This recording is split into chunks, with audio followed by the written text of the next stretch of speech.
সূরা সাফফাত আয়াত 104 থেকে 107 বর্ণিত আছে যে হযরত ইব্রাহিম আলাইহি ওয়াসাল্লাম উপরোক্ত গায়েবী আওয়াজ শুনে হযরত জিবরাইল আলাইহি ওয়াসাল্লামকে একটি বেহেশতি দুম্বা সহ দেখতে পান। এই জান্নাতি দুম্বা হযরত ইব্রাহিম আলাইহি ওয়াসাল্লামকে দেয়া হলে তিনি আল্লাহর নির্দেশ পুত্রের পরিবর্তে সেটি কোরবানি করলেন।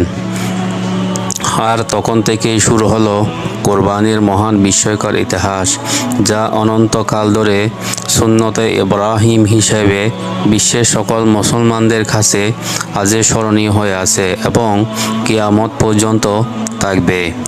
কোরবানির তাৎপর্য ও ফজিলত।